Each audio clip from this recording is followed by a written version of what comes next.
오늘 같이 예배하는 저와 여러분 인생을 주님이 기억하시고 이 예배의 자리 가운데 성령께서 함께 하시고 또 주님께서 우리의 삶에 개입하셔서 내가 고민하고 내가 기도하고 내가 바라고 원하는 문제와 일들이 선한 섭리를 따라서 응답되고 그리고 정말 평강한 길로 내 뜻대로 안 풀릴 때도 그때도 기도하시기 바라고, 이 고비를 넘어갔을 때 그때 나중에 인생을 돌아볼 때 이것이 하나님의 인도하심이었구나, 여러분 이렇게 바라볼 수 있는 그런 성도들 되시기를 간절히 바랍니다. 정근모 장로님이라고 계십니다. 지금 은퇴하신 원로 장로님이신데, 여러분 정근모 박사 이렇게 얘기하면 아시는 분들도 계실 텐데, 서울대학교를 졸업하고 그리고 미국에 이제 유학을 가서 이분이 6개월 만에 박사학위를 받아요. 그리고 24살에 플로리다 대학교의 최연소 조교수가 되고, 그리고 그 이후에도 MIT 공대 핵공학과 연구교수가 되고 뉴욕 공대 교수가 되고, 우리나라에서는 여러분 카이스트 있죠? 카이스트를 이제 거의 만든 분입니다. 그리고 이분이 또 뭘 했냐면 한국형 원자로를 만든 분이에요. 대단한 사람이죠. 그 시대면 1970년대인데 그 시절에 원자로를 만들고, 그리고 과학 인재들이 외부로 막 유학을 나가서 외국에서 다 뺏기니까 그걸 막으려고 우리나라에 과학을 연구할 수 있는 과학대학교를 만들었습니다. 훌륭한 분인데 이분이 그런 책을 썼어요. 나는 위대한 과학자보다 진실한 크리스천이 되고 싶다. 예전에 나온 책이지만 그 책을 썼는데, 그 책 속에서 자기가 예수 믿고 정말 확신하고 살아가게 된 계기가 되는 한 간증을 얘기합니다. 미국에서 생활할 때 자기 아들이 10살 때 만성 신장염이 생깁니다. 그것 때문에 애가 아파서 그 이후로 보니까 한 6년 정도 계속 병원에서 고생을 한 것 같습니다. 그리고 나서 한 6년 지난 다음에 이제 신장이 재기능을 할 수 없게 된 거예요. 그래서 신장 이식을 해야 되는데 자기 걸 떼어줬어요. 자기 아빠니까 이분 신장을 딱 이식을 해줬습니다. 아들이 신장 이식을 받고 회복을 하는가 싶더니 그 약물 때문에 간에 문제가 생겼습니다. 그래서 간이 계속 나빠지는 겁니다. 얘가 이제 하루 이틀 하는 거야. 오늘 내일 이제 죽을지도 모르는 그런 상황까지 가는 거죠. 근데 그때 워싱턴에서 그 휴소를 받고 했던 것 같은데, 원래는 뉴욕에서 생활했기 때문에 뉴욕에 있는 한인 교회가 있었답니다. 근데 그 교회에서 워싱턴에 있는데 전화가 왔대요. 교회에 큰 문제가 생겨서 전 교인이 와서 기도해야 되니까 박사님 부부도 오셔서 기도했으면 좋겠다고 연락이 왔어요. 근데 지금 자기 아들이 죽게 생겼는데 기도회로 오라는 게 좀 말이 안 되잖아요, 자기 생각에는. 근데 자기 아내는 가려고 준비를 하더래요. 오늘 내일 내가 어떻게 될지도 모르는데 아내는 그래도 교회에 문제가 있다고 하니까 기도해야지 않겠냐 그러면서 그렇게 하는데, 이제 이분이 자기 아내한테 제정신이냐고 막 따졌다는 거예요. 제정신이야, 지금 아들이 지금 죽게 생겼는데 어디 지금 가냐. 그럼 자기 마음속으로는 교회에도 굉장히 서운했다는 거예요. 자기 아들이 아파서 그러고 있는 걸 아는데 뭐 와서 기도해달라고 그러니까, 기도하자 그러니까 워싱턴에서 뉴욕까지 가야 되니까. 그런데 그때 그 아내가 그런 얘기를 하더랍니다. 여보, 그러면서 우리가 지금 할 수 있는 게 없잖아 그러더라는 거예요. 애가 간이 나빠 지금 죽어가지만 옆에 있어도 얘한테 해줄 수 있는 게 없는 겁니다. 있으나 없으나 우리는 어떻게 할 수가 없고, 이건 결국은 하나님이 하셔야 될 일이니까 우리가 차라리 가서 열심히 기도하자고. 그래서 이 정근모 박사님 장로님이 같이 이제 비행기를 타고 뉴욕으로 갔습니다. 가서 기도회에 참석해서 정말 부르짖어서 막 기도했다는 거예요. 거기서 몸부림을 치면서 막 기도했대요. 교회 문제도 문제지만 교회 문제가 보이겠습니까? 자기 아들 살려달라고 막 매달렸겠죠. 막 기도하고 이제 기도회가 끝나고 그 다음 날 왔습니다. 다시 근데 정말 신기한 일이 벌어졌다는 거예요. 그때 그 기도회가 끝나는 시점부터 간이 좋아졌어요. 애가 온전하게 회복이 돼서 정상적으로 생활을 하게 됩니다. 물론 그 이후에 여러 가지 문제가 또 생깁니다. 그런데 그 사건을 계기로 이 장로님이 그런 얘기를 하는 거예요. 아, 하나님이 살아계시구나. 얼마나 자기는 대단한 과학자입니까?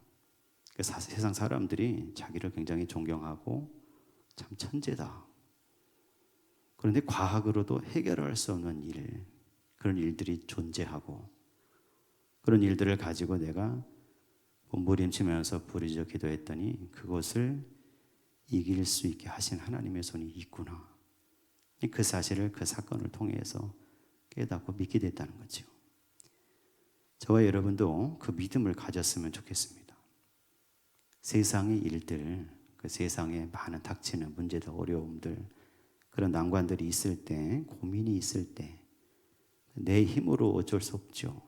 안 되는 일들이 있습니다. 내가 다 할 수 있는 것 같아도 내 경험이, 내 지식이, 내가 가진 것이 다 해결할 수 있는 것 같아도 되지 않죠. 그러니까 그런 일들을 만날 때 우리도 하나님께 매달려 기도하는 성도가 되시기를 간절히 바랍니다. 주의 손이 도우시면 할 수 있습니다. 주의 크신 손이 역사하시면 풀려지게 될 겁니다. 저와 여러분이 그걸 믿으시기를 바랍니다. 그래서 하나님의 크신 손의 역사를 경험하고 그것을 나도 증언하면서 증거하면서 내 인생을 주의 뜻대로 살아가는 성도들 되시기를 간절히 소망합니다. 오늘 사도행전 9장에 사울의 이 경험한 이야기를 쭉 이야기하고 있는 이 말씀 우리가 읽었는데 사도행전 1장 8절에 따라서 전개가 됩니다. 오직 성령이 너에게 임하시면 너희가 권능을 받고 예루살렘과 온 유대와 사마리아와 땅끝까지 이르러 내 증인이 되리라 하는 말씀을 따라서 모든 사건이 쭉 전개가 돼요. 그런데 사도행전 9장에 들어서 이제 사울이 등장하는데 지금 어디까지 와 있냐면 그 전까지 8장까지 말씀을 쭉 읽어보면 이제 예수 그리스도의 복음이 그 사도들과 예수 믿는 사람들에 의해서 그래서 예루살렘과 그리고 그 주변에 있는 온 유대 사마리아 지역까지 다 퍼졌습니다. 그 스데반 집사가 순교할 때 그 순교하는 사건을 통해서 예루살렘 교회가 박해를 받고 교회에 있던 많은 성도들이 이제 박해를 피해서 여러 지역으로 퍼져가면서 가는 곳마다 복음을 전했기 때문에 온 유대 사마리아까지 그 팔레스타인 지역 그 지경의 주변까지 다 복음이 전해졌어요. 근데 이제 뭐가 남았냐면 땅끝까지 가야 됩니다. 9장에 사울이 등장하는 것은 바로 그 사람이에요. 땅끝까지 복음을 가져갈 사람. 그 사람을 사도행전 9장에서 이제 등장시켜서 물론 스데반이 죽을 때 순교할 때 그 자리에 사울이 서 있었죠. 근데 그때는 유대 교회에 충실한 아주 그런 사람이었고 이제 9장부터는 예수 그리스도를 만나서 그의 삶을 통해서 복음을 증거하는 인생을 살아가는 일들이 펼쳐지게 됩니다. 사도행전 9장은 굉장히 중요한 장입니다. 왜 그러냐면 사울이 부활하신 예수 그리스도를 경험한 사건이 등장했고 그 일 때문에 예수 그리스도를 전하게 됐고 예수 그리스도를 그 복음을 유대의 모든 지경을 넘어서 헬라 세계로 다 전파하고 많은 교회들을 세우게 되는 일들을 감당했기 때문입니다. 바울의 선교의 이 사역, 전도의 사역을 통해서 예수 믿는 믿음의 교리가 형성이 되고 그리고 그것이 2000년이 지난 오늘도 저와 여러분이 예수를 믿을 수 있게 하는 원동력이 된 겁니다. 처음에 사울이 그런 복음의 삶을 살게 되는 그 경험, 그 체험과 그 능력의 역사가 오늘 9장에 읽은 이 말씀이에요. 오늘 저와 여러분이 이 말씀을 통해서 사울에게 나타나셨던 예수 그리스도 그 주님의 은혜, 주님의 나타나신 은혜가 오늘 저와 여러분의 인생 가운데도 나타나셔서 인도하시는 역사가 있게 되시기를 주의 이름으로 간절히 축원합니다. 먼저 오늘 읽은 말씀 중에 사도행전 9장 3절에 있는 말씀을 같이 한번 읽어보겠습니다. 3절입니다. 사울이 길을 가다가 다메섹에 가까이 이르더니 호련히 하늘로부터 빛이 그를 둘러 비추는지라. 아멘. 여기 사울 이렇게 돼 있는데 여러분 바울이라고도 하죠. 근데 사울은 히브리식 이름이에요. 바울은 헬라식 이름입니다. 그 당시에는 로마 제국의 지배하에 있었기 때문에 유대인들끼리 있을 때, 히브리인들끼리 민족적으로 그런 사람들이 있을 때는 사울이라고 부릅니다. 그런데 헬라 사람들하고 있을 때, 헬라 세계에 가면 사울보다 바울이라고 부르는 거죠. 그래서 동일한 이름이에요. 동일한 사람에 대한 두 개의 이름인데, 어쨌든 그 사울이 다메섹에 갑니다. 근데 왜 가냐면 다메섹에 살고 있는 예수 믿는 사람들을 잡아오려고 간 거예요. 스데반 집사가 순교할 때 그것이 마땅하다고 증인이 돼서 그에게 돌을 던지는 사람들의 옷을 지켰던 사울. 그 사울이 그 이후에 스데반 집사 순교 이후에 예루살렘에 있는 많은 성도들을 막 박해할 때 그때 앞장서서 예루살렘에 있는 집집마다 찾아다니면서 예수 믿는 사람들을 다 끄집어내서 감옥에 가두는 일을 그 앞에 서서 했고, 이제 그걸 넘어서서 예루살렘을 지나서 이제 다메섹까지 가서 거기 예수 믿는 사람들을 다 잡아오기 위해서 대제사장에게 청해서 공문을 받아가지고 그걸 가지고 지금 동료들과 함께 다메섹으로 가던 중에 가까이 이르렀을 때 호련히 하늘로부터 빛이 그를 둘러 비추는 경험을 하게 됩니다. 그때 땅에 엎드러졌을 때 그에게 음성이 들렸어요. 여러분 4절, 5절도 같이 한번 읽어보겠습니다. 4절과 5절입니다. 땅에 엎드러져 들음에 소리가 있어 이르시되 사울아 사울아 내가 어찌하여 나를 박해하느냐 하시거늘 대답하되 주여 누구시니까 이르시되 나는 내가 박해하는 예수라. 아멘. 예수께서 빛을 통해서 그에게 나타나셨습니다. 그 사울에게 예수 그리스도께서 부활하신 주님이신 것을 드러내신 거예요. 여러분, 이 사울에게 나타나셨던 이 예수 그리스도의 현현 나타나심, 주권적인 보여주심의 그 은혜와 역사가 오늘 저와 여러분들에게도 우리들에게도 있게 되시기를 간절히 바랍니다. 여러분 예배하면서 기도하면서 이걸 소망했으면 좋겠어요. 부활하신 주님께서 나에게도 나타나 주시고 말씀해 주시기를 소원합니다. 우리 인생에 찾아오시는 주님이시라는 사실을 저와 여러분이 기억하시고 그 찾아오시는 주님, 하나님 되신 그 주님의 나타나심과 역사하심 속에 우리의 삶과 인생이 서는 그런 복된 성도의 인생 되시기를 간절히 바랍니다. 성경을 보면 하나님은 찾아오십니다. 아담과 하와가 범죄했을 때도 찾아오시죠. 가인이 아벨을 죽였을 때도 찾아오십니다.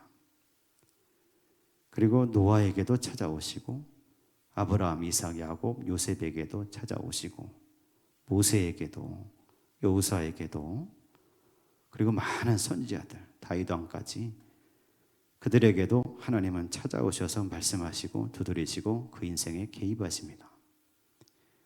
오늘 저와 여러분들도 예수 믿는 성도로 살아갈 때 나의 삶 속에 찾아오시는 주님이시라는 사실을 기억하시고 예배하면서 내 삶에도 찾아오셔서 말씀해 주시고 만나 주시고 함께 해 주시기를 간구하고 소망하는 성도들 되시기를 간절히 바랍니다. 근데 그때 우리가 생각해야 될 것은 뭐냐면 주권이 주님께 있다는 사실이에요. 모든 일의 주인이 되시고 나의 모든 인생의 처음과 끝을 다 아시는 하나님이시고 그 예수 그리스도께서 나를 위해 이 땅에 오셨으며 그 주님이 주권적으로 역사하셔서 내 인생을 주관하시고 개입해 들어오신다라는 사실을 인정해야 된다는 겁니다. 여러분 예전에 데카르트라는 사람이 있어서 철학자죠. 여러분 그 사람이 한 유명한 말이 있습니다. 라틴어로 코기토 에르고 숨 이렇게 얘기하죠.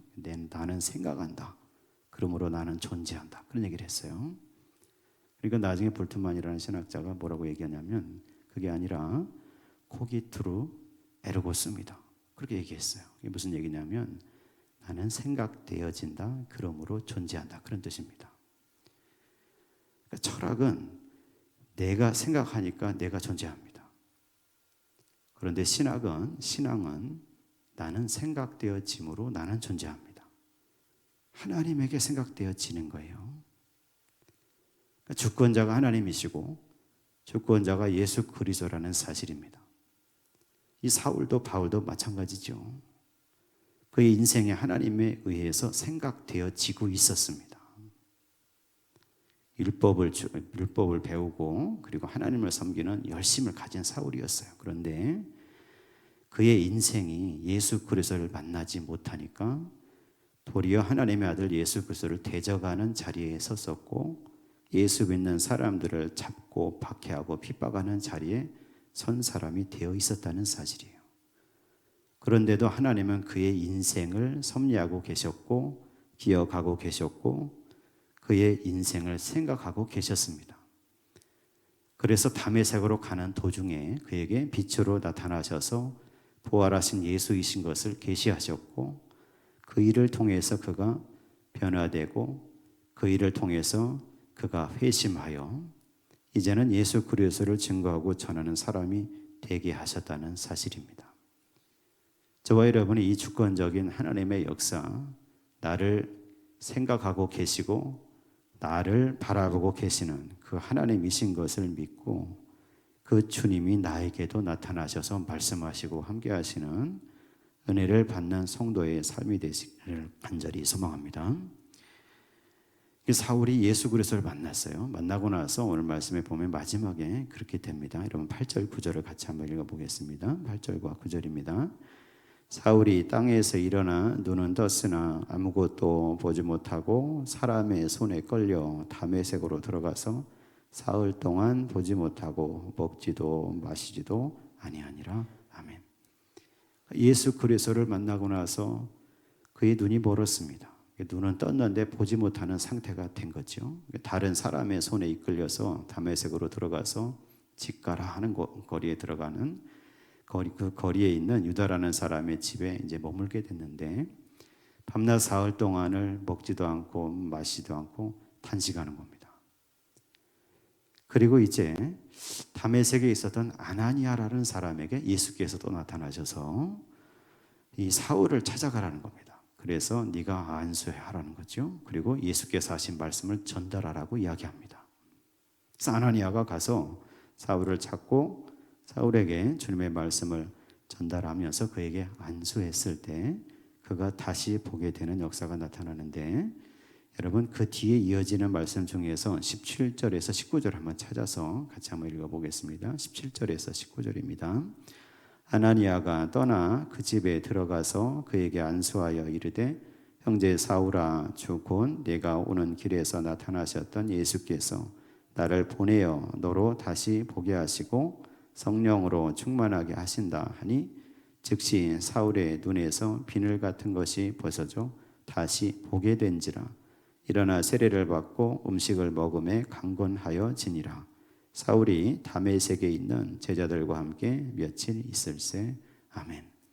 아나니아가 와서 예수 그리스도의 말씀대로 그에게 안수하면서 하나님의 말씀, 주의 말씀을 전달했을 때 그의 눈에서 비늘 같은 것이 떨어져서 다시 보게 됐다고 성경이 기록하죠.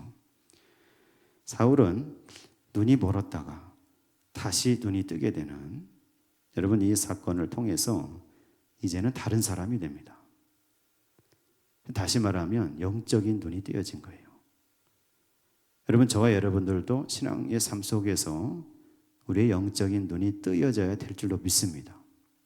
어떤 사람들은 영적인 눈을 떠라, 영안이 열려야 된다 그런 얘기를 하면 어떤 신비로운 현상을 보거나 환상을 보거나 음성을 듣거나 어떤 초자연적인 어떤 것들을 보는 사람이 되는 것으로 생각합니다. 그런데 그럴 수도 있죠.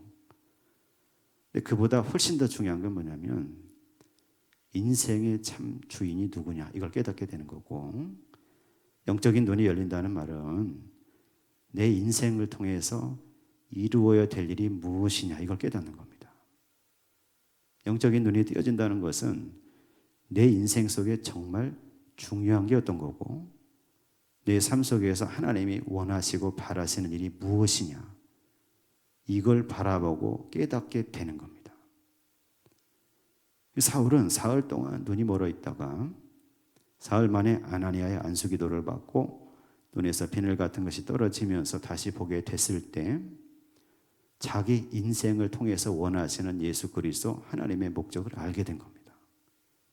영적인 눈이 띄어진 거예요. 저와 여러분이 기도하면서 계시도 듣고 환상도 보고 다 좋지만 이걸 해야 됩니다. 내 인생을 통해서 하나님이 원하시는 게 무엇이냐, 내 삶을 통해서 어떤 일을 하는 것이 정말로 바른 일을 하는 것이냐. 저와 여러분이 이런 영적인 눈이 띄어져서 하나님의 일을 감당하는 성도들 되시기를 간절히 바랍니다. 아나니아를 통해서 예수께서 전달하신 말씀은 이거예요. 사실 15절에 나와 있는데 여러분 이 말씀을 같이 한번 읽어보겠습니다. 사도행전 9장 15절에 있는 말씀을 찾아서 한번 보겠습니다. 주께서 이르시되 가라, 이 사람은 내 이름을 이방인과 임금들과 이스라엘 자손들에게 전하기 위하여 택한 나의 그릇이라. 아멘. 아나니아를 통해서 아나니아에게 예수께서 하신 말씀은 사울이라는 사람은 내가 택한 나의 그릇이라는 겁니다. 아나니아에게 나타나서 사울을 찾아가라 말씀하셨을 때 아나니아는 그렇게 대답했어요. 예수님께 맨 처음에는 이 사울이라는 사람 내가 들어보니까 예루살렘에서도 예수 믿는 사람을 잡아서 감옥에 가둔 사람이고 여기 다메섹에도 대제사장의 공문을 받아서 예수 믿는 사람 붙잡아서 예루살렘으로 끌고 가려고 온 사람인데 왜 그 사람을 찾아가라고 하십니까? 그렇게 반문했어요. 그때 예수님께서 아나니아에게 하신 말씀 15절입니다. 이 사람은 내 이름을 이방인과 임금들과 이스라엘 자손들에게 전하기 위하여 택한 나의 그릇이다. 여러분, 사울만 바울만 그릇이 아닙니다. 오늘 예수 믿고 살아가는 저와 여러분이 다 그릇들이에요. 사도행전 9장에 이 바울이 부활하신 예수 그리스도를 만나고 그의 사명을 알게 되는 이 사건을 읽을 때 나도 그릇이라는 사실을 깨달아야 됩니다. 예수님 원하시는 게 뭡니까? 부활하신 예수께서 주의 이름을 전파하는 거예요. 내 이름을 이방인과 임금들과 이스라엘 자손들에게 전달하도록 내가 선택한 그릇이 이 사울 바울이다는 거죠. 오늘 신앙생활하는 저와 여러분들도 마찬가지입니다. 예수께서 우리를 불러주시고 주권과 섭리의 역사를 통해서 내가 알든 모르든 깨닫든 아니든 간에 예수를 믿게 하시고 예수 그리스도의 이름을 구원자의 이름으로 고백하게 하신 것은 오늘 우리들도 예수 이름을 전하게 하는 그릇들이 되게 하시려고 선택하셨다는 사실이에요. 저와 여러분이 예수 이름을 전하는 사람 되시기를 간절히 바랍니다. 사울은 이 일이 있고 나서 바로 즉시로 뭐라냐면 다메섹에서 예수님을 전파합니다. 이 마지막에 그 얘기가 나오는데 여러분 20절에서 22절까지 마지막으로 한번 읽어보겠습니다. 20절에서 22절입니다. 즉시로 각 회당에서 예수가 하나님의 아들이심을 전파하니 듣는 사람이 다 돌라 말하되 이 사람이 예루살렘에서 이 이름을 부르는 사람을 멸하려던 자가 아니냐. 여기 온 것도 그들을 결박하여 대제사장들에게 끌어가고자 함이 아니냐 하더라. 사울은 힘을 더 얻어 예수를 그리스도라 증언하여 다메섹에 사는 유대인들을 당혹하게 하니라. 아멘. 사울은 바로 그때로부터 다메섹에서 예수가 하나님의 아들이시다라는 사실을 증거하고 전하는 복음 전파 일을 감당했습니다. 오늘 저와 여러분들도 이 사울처럼 주의 택한 그릇들로서 나의 삶의 자리에서 쓰임받는 성도들 되셔야 할 줄로 믿습니다. 여러분 신앙생활할 때 체험적인 신앙이 되셨으면 좋겠어요. 체험적인 신앙이라는 얘기가 넓게 해석해야 됩니다. 체험 그러면 물론 기도하면서 예수 그리스도를 볼 때도 있고 만날 때도 있고 음성을 듣기도 하고 그런 사람들도 있지요. 체험한다는 게 어떤 거냐면 하나님의 말씀과 또는 찬양을 통해서 기도하면서 나의 마음을 두드리시는 성령님의 역사를 경험하는 겁니다. 어떤 말씀을 읽을 때 나에게 다가오셔서 깨닫게 하시고 보게 하시고 또 새로운 지혜를 주시는 그런 경험을 하는 거예요. 하나님이 살아계신 분이시라는 사실, 예수께서 부활하셨고 그분이 나의 구원자가 되신다는 사실을 깨닫는 경험을 해야 된다는 겁니다. 체험 있는 신앙이 돼야 합니다. 그래야 뭘 알 수 있습니까?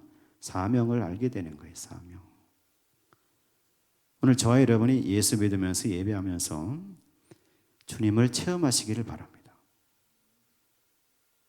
하나님의 말씀 속에서 주님을 만나시고 찬양을 하면서 만나시고 또 때로는 교회 일을 하다가 만나시고 때로는 나의 직장 속에서 삶 속에서 일을 하다가 주를 묵상할 때 만나는 성도가 되시기를 간절히 소망합니다.